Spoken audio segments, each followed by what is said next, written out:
दोस्तों, यह एक ऐसे व्यक्ति की कहानी है जिसे कभी किंग ऑफ गुड टाइम्स कहा जाता था, जिसके नाम से पार्टीज जगमगाती थीं, जो अपनी लग्जरी लाइफस्टाइल के लिए दुनिया भर में मशहूर था। बात हो रही है विजय माल्या की, जिसका एक व्यापार किंगफिशर एयरलाइंस डूब गया, मगर दूसरा व्यापार यूनाइटेड ब्रूअरीज आज भी सफलता की ऊंचाइयों पर है।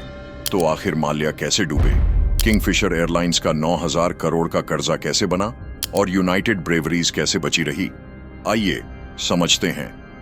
1983 एक 28 साल का नौजवान अपने पिता की जगह यूनाइटेड ब्रेवरीज ग्रुप यूब ग्रुप का चेयरमैन बनता है। नाम था विजय माल्या। उन्होंने कंपनी को आगे बढ़ाया और किंगफिशर बियर को एक प्रीमियम ब्रांड बना दिया।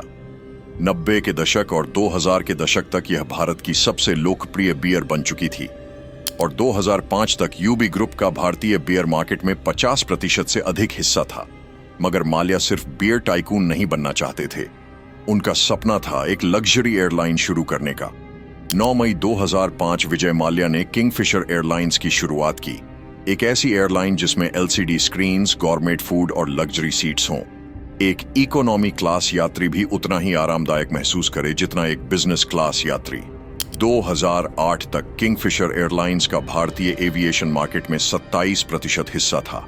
हर फ्लाइट में किंगफिशर मॉडल्स यात्रियों का स्वागत करती थीं, शैंपेन परोसी जाती थी। ऐसा लग रहा था कि यह एयरलाइन आसमान छू लेगी, मगर यहीं एक बहुत बड़ी गलती हो गई। माल्या को लगा कि भारत में सिर्फ लग्जरी एयरलाइन ही सफल हो सकती है, मगर दूसरी ओर इंडिगो और स्पाइस जेट जैसी बजट एयरलाइंस सस्ती उड़ानें ला रही थीं। 2007 माल्या ने एक और बड़ा फैसला लिया। उन्होंने एक बजट एयरलाइन एयर डेक्कन को 550 करोड़ में खरीद लिया और उसका नाम किंगफिशर रेड रख दिया। अब 2007 के बाद किंगफिशर एयरलाइंस का कुल कर्ज 5,000 करोड़ पार कर गया। एक तरफ लग्जरी एयरलाइन, दूसरी तरफ लो कॉस्ट एयरलाइन। ये ब्रांड आइडेंटिटी का सबसे बड़ा कंफ्यूजन था। एक तरफ माल्या बिजनेस क्लास की बात कर रहे थे, दूसरी तरफ सस्ते टिकट बेच रहे थे। 2008 दुनिया भर में ग्लोबल रिसेशन आया और क्रूड ऑयल प्राइसेस 147 रुपए प्रति बैरल तक पहुंच गए। इंडिगो और स्पाइस जेट जैसी एयरलाइंस ने फ्यूल प्राइस हेजिंग की थी, मगर किंगफिशर एयरलाइंस ने नहीं की। अब 2008 के बाद किंगफिशर एयरलाइंस का घाटा 1,000 करोड़ पार कर गया। लोन्स बढ़ने लगे, कर्मचारियों की सैलरीज रुक गईं और बैंक्स ने भी लोन देना बंद कर दिया। 2012 किंगफिशर एयरलाइंस का फ्लाइंग लाइसेंस रद्द कर दिया गया। कर्मचारियों को 6 महीने तक वेतन नहीं मिला। 2016 विजय माल्या यूके भाग गए। इंडियन गवर्नमेंट ने उनके खिलाफ ED और CBI के केस दर्ज कर दिए।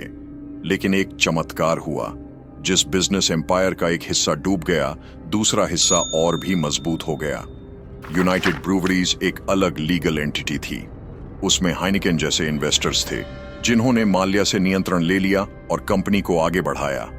आज भी अगर आप किंगफिशर बियर पीते हैं तो वह विजय माल्या की नहीं, बल्कि हाइनिकेन की है। तो दोस्तों, विजय माल्या की कहानी एक बहुत बड़ा सबक देती है। सिर्फ ब्रांडिंग से व्यापार नहीं चलता, फाइनेंशियल प्लानिंग सबसे जरूरी होती है। किंगफिशर एयरलाइंस डूब गई, मगर यूनाइटेड ब्रूवरीज आज भी चमक रही है, क्योंकि एक गलत बिजनेस डिसीजन पूरे एम्पायर को डुबा सकता है। अगर आपको ये वीडियो पसंद आई हो तो लाइक करें, शेयर करें और नई बिजनेस डॉक्यूमेंट्रीज के लिए सब्सक्राइब करें।